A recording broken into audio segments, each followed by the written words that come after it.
Assalamualaikum. Waalaikumsalam. Waduh, ini kayak Apa masuk kan? Alhamdulillah. Ini kalau nggak salah dari burung liar nih. Iya, dari burung liar. Tahu ya? Tadi nonton YouTube-nya burung liar kok. Oh, iya. Silakan dulu. Ini ternyata sampai juga di sini gitu ya, sampai di sini Wah. juga ternyata ini. Dari jam berapa dari rumah? Tadi habis isak. Habis isak ini kok sumuk ya, berjalan panjang terus sumuk ini. Saya tak buka jaket dulu. Biasalah. Kalau orang kota kan kayak gitu. Jangan nyindir. Kan berantakan kayak gini kan namanya. Oke, kampung. gitu ya teman-teman ya. Jadi hari ini saya dari kemarin sebenarnya mau datang ke tempatnya Mas Sugeng. Orangnya sederhana ya, tapi teman-teman perlu tahu nih atau nanti bisa lihat-lihat juga channelnya karena saya tahu dia ada channel juga ya. Ada. Nama channelnya siapa? Original Kicau ya masih pemula lah baru-baru mulai ini. Oke, ini channelnya di sini ya. Nah ini channelnya dia. Ya, jadi yang mau kenal sama burung-burung yang bisa dilomba atau belinya di Rombyokan, ya disinilah channelnya dan teman-teman semua bisa tanya kepada dia. Kalau tanya kepada kita, kalau masalah burung buat lomba itu kita kurang paham ya. Jadi ini ada pakarnya asli dari desa ini. Tapi saya sudah dengar dari beberapa tahun lalu dia itu juara lomba dari burung LB yang belinya Rombyokan jadi juara. Terus dari burung yang sultan ya sampai sekarang ini dia ada juga burung sultan gitu. Nah itu kenapa saya datang ke sini karena itu barusan 2 hari yang lalu jadi juara ya Mas Bang ya? Dari Rombyokan juga itu. Dari Rombyokan, Iya, udah jadi juara berapa?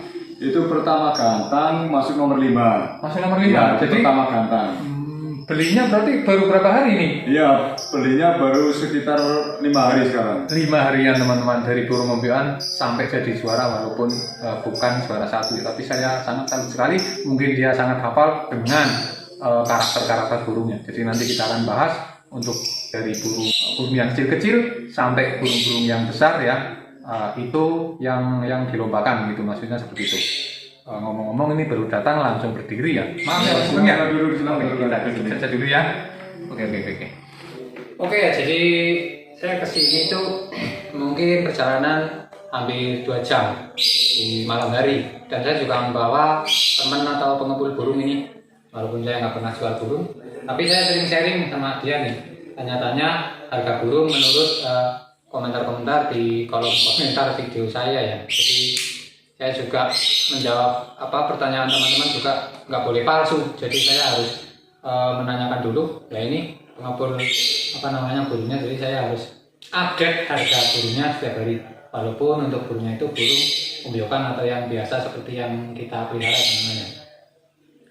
Oke, dan di sini saya mau menanyakan dari pertama ya, Mas Sugeng ya. Melihara burung itu udah berapa lama kira-kira? Waduh, kalau dari pertama mungkin dari tahun 2005. 2005. 2005 saya udah mulai senang burung. 2005 berarti udah hampir bareng ya. Kalau saya 1090-an. Wah, berarti malah lebih senior. Iya, tapi saya nggak tahu yang namanya perlombaan Mas Sugeng. Jadi saya nggak tahu karakter burung untuk berlomba. Kalau karakter burung untuk lulut atau untuk bisa free atau terbang di luar ya. Oh iya, Nah, itu seperti di channel yang burung liar itu. Nah kalau itu saya mungkin agak-agak paham karena sudah terbiasa. Tapi kalau yang buat lomba saya belum tahu. Nah di sini saya mau menanyakan, dulu kan waktu viral-viralnya burung FB ya. Oh iya. Nah, itu saya dengar juga dari Mas Sugeng ini banyak menciptakan juara-juara dari burung LB. Padahal itu belinya Rombyokan. Nah sekarang yang saya tanyakan, bagaimana atau mungkinkah ada rahasia-rahasia terdalam atau rahasia gampang yang mungkin teman-teman ini para penonton banyak pengen menyimak dari ilmunya Mas Sugeng. Tolong ceritakan sedikit. Yang pertama kalau menurut saya pribadi sih ya faktor keberuntungan juga. Keberuntungan juga, nggak mungkin pakai settingan ini itu dan sebagainya. Kalau kita nggak beruntung ya pasti gagal.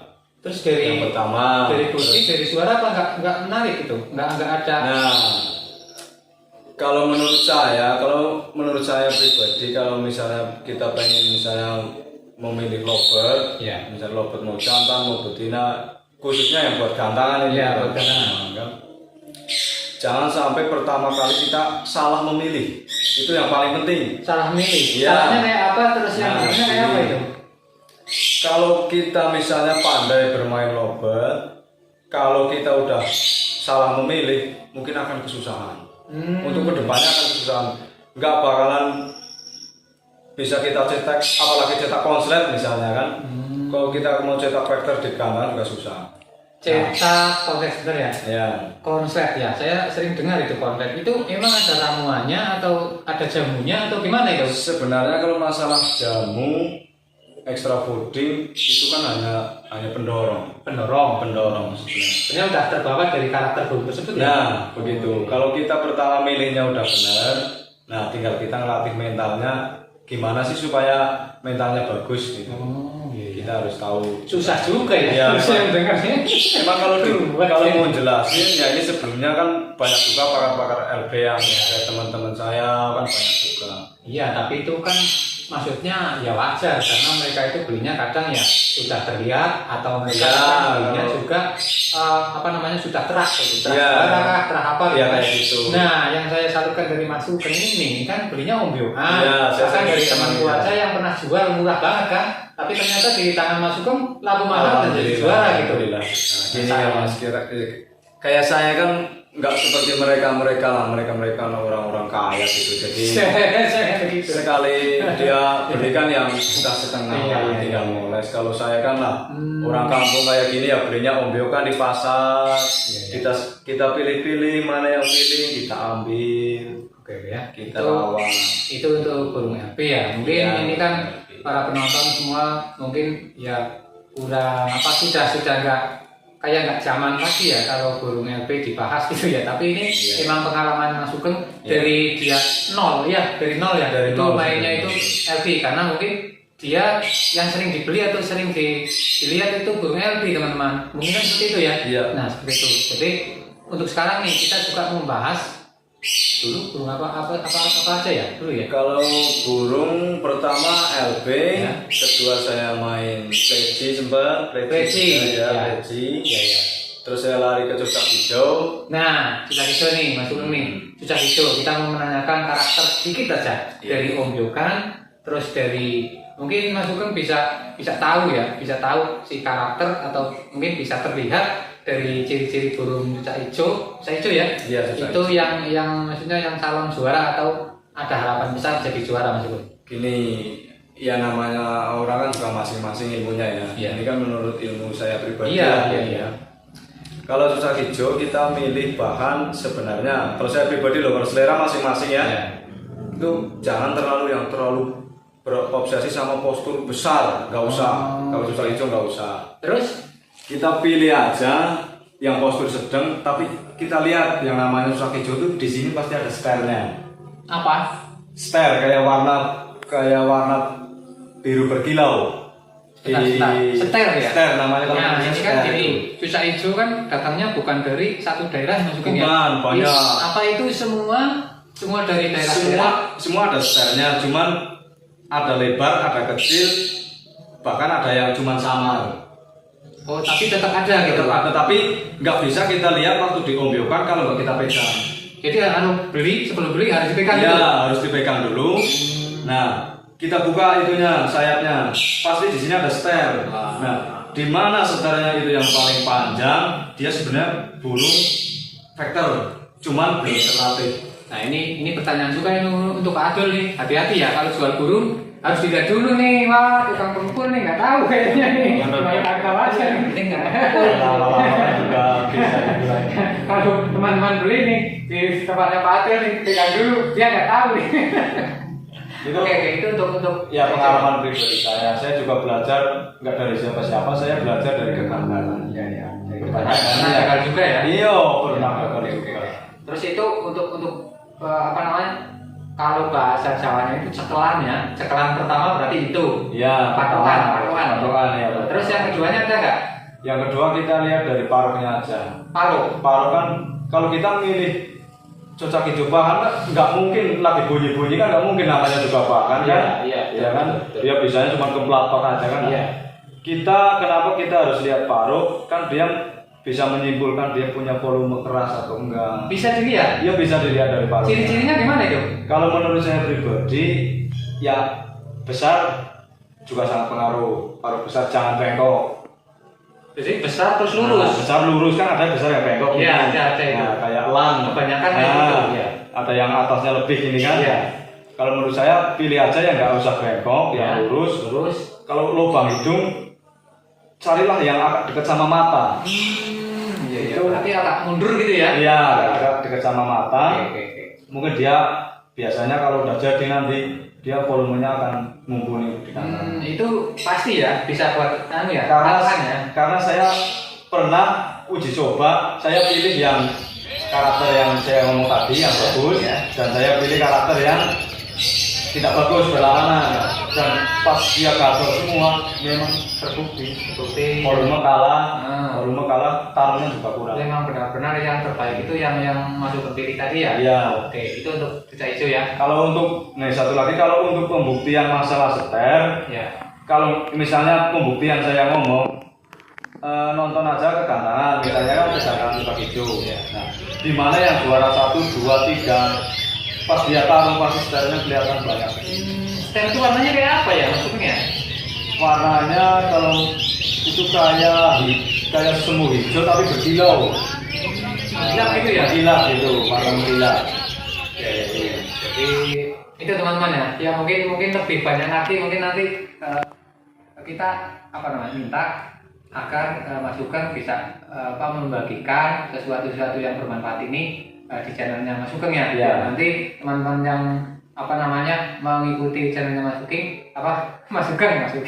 Jadi nanti bisa dapat ilmunya juga gitu kan? Ya, insya Allah. Iya, gitu. Terus ini untuk burung murai ini yang baru berapa hari? 2 hari ya? Ya, ini ini kan- kan ya. Ini kan punya teman, pertama punya teman, cuman udah pernah digantang, susah banget, dia nggak mau jalan terus di lapangan kan. Nah, akhirnya mungkin dia agak bosan atau gimana kan. Ya udah berapa orang sih megang, cuman ya mungkin belum oke aja. Ya. Terus pindah ke tangan saya nih, baru 5 hari sekarang nih. Ya. Pas 2 hari saya setting di rumah, 2 hari saya setting, 3 harinya saya gantang. Pertama gantang saya gantang itu alhamdulillah udah buat akte lah bahasanya. Berarti udah Iya. juara gitu ya. Ya. Ini sebelumnya memang Mas Sugeng lihat itu ya dari sebelumnya dilombakan atau dirawat sama Mas Sugeng walaupun bentar itu ada terlihat nggak ciri-ciri gitu? Ada. Oke, kita bisa lihat ya. Oke. Kita ambil nggak apa-apa ya? Nggak apa-apa sih.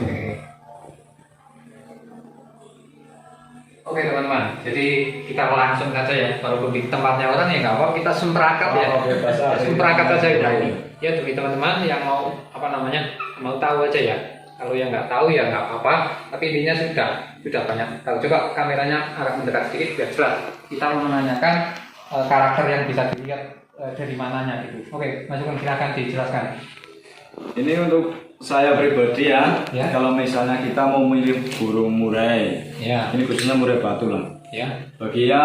Sebelumnya bagi pakar-pakar murai saya mohon maaf kalau misalnya ada kesalahan atau kesamaan, saya juga mohon maaf sebelumnya. Oke.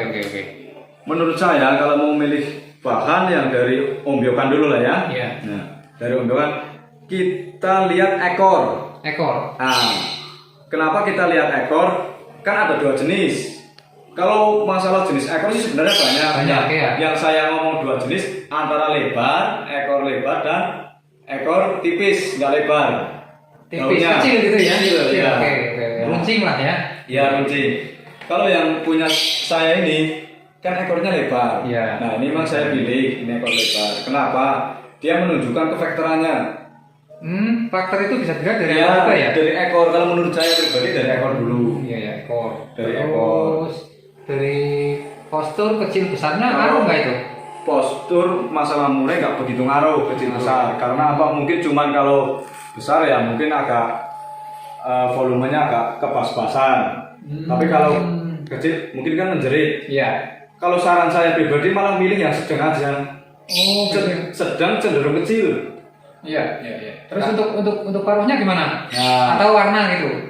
Kan ada tuh warna coklatnya mateng, ada coklatnya itu mentah gitu. Itu kalau menurut saya pribadi sih nggak pengaruh. Nggak pengaruh. Nggak pengaruh. Maaf saya nggak tahu Ya, soalnya.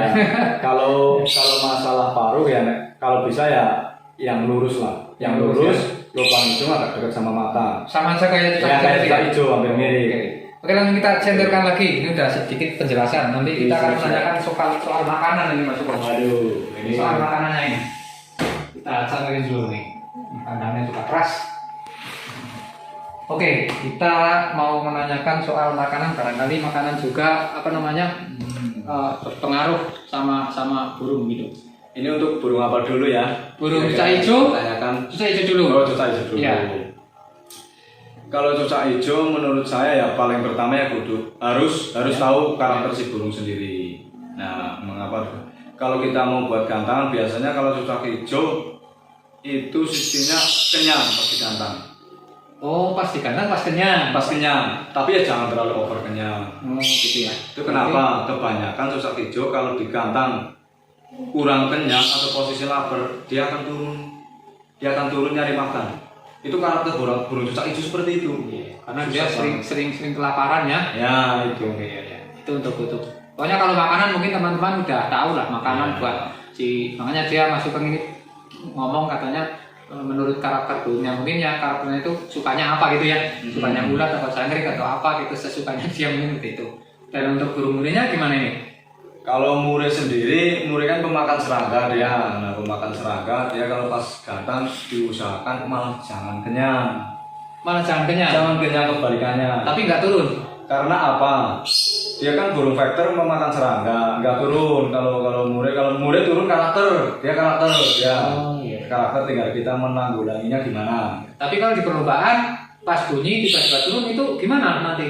Nah, ini burung murih emang terdengar aneh kenapa nggak kenyang, malah kalau bisa dibikin sedang cenderung lapar. Gitu ya. Karena apa?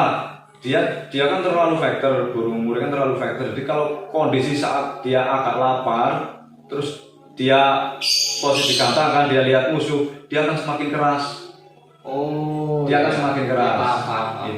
Gitu ya. Jadi untuk makanannya malah kebalikan dari cucak hijau. Ya, pas digantangnya itu setelannya dikit-dikit aja malah porsinya. Jadi mungkin untuk teman-teman sudah paham ya. Kalau yang belum paham ya nanti bisa ikuti aja channelnya Mas Sugeng, yaitu apa tadi? Original kicau. Original kicau yang baru dirintis. Semoga saja channel Mas Sugeng ini lancar dan bisa bermanfaat untuk teman-teman kita yang suka dengan kicau burung ya. Karena mungkin kebanyakan juga kayak seperti saya ya, itu kalau beli burung itu nggak mampu kalau beli yang apa namanya yang udah ya itu kayak gitu. Jadi kalau menurut saya itu yang paling rekomendasi itu yang kayak Mas Sugeng ini. Jadi belinya itu omyo, terus nanti dilatih. Nah nanti apa namanya jadi gitu. Jadi persiapan ini untuk pengepul burung nih, untuk Pak Adul. Persiapan nih besok banjiran pembeli nih, harus banyakin stoknya burung nih. Kalau cucak hijau dan murih, ya kan? Kalau boleh saya ngasih saran, Ya. itu menurut saya lebih baik dari ombyokan sama buangan teman. Iya, lebih baik daripada kita yang tinggal moles atau beli yang sudah digantangan. Iya. Itu untuk kedepannya kebanyakan katanya beli sudah juara 1 tiba-tiba pindah ke B, kadang nggak bisa juara atau turun juara, kan sering kayak gitu. Tapi kalau dari ombyokan itu benar-benar burung original. Gitu ya. Jadi kalau prinsip saya. Tapi kalau kita yang nggak tahu ya Ya, susah harus belajar makanya dulu. dari itu saya ini sedikit demi sedikit karena ada juga pertanyaan tentang bunyinya, tentang lombanya gimana itu saya nggak bisa jawab. Jadi di sini mungkin teman-teman banyak yang tahu sudah, silakan ikuti saja untuk channelnya Mas Sugeng ini Original Kicau ya. Nah di situ karena ini udah malam juga teman-teman, ya ini cuma mau kenal saja dan saya penasaran juga nih rumahnya di sini ternyata ya, dan coba bisa mendekat sedikit. Nah itu ya. Nah, ini Mas Sugengnya ini umurnya udah berapa tahun? Wah, saya udah 30 tahun. Dan punya anak dan istri ya? Punya. Ya punya, tapi dia nggak udah pada tidur ya karena ini udah malam. Dan oke, terima kasih Mas Sugeng untuk informasinya ya. Jadi semoga saja bermanfaat bagi teman-teman kita semua. Oke para pengikut burung liar, jadi disinilah videonya sudah selesai juga karena terlalu lama nanti ya bosan juga ya teman-teman ya. Jadi saya ucapkan terima kasih, salam sukses dari Burung Liar.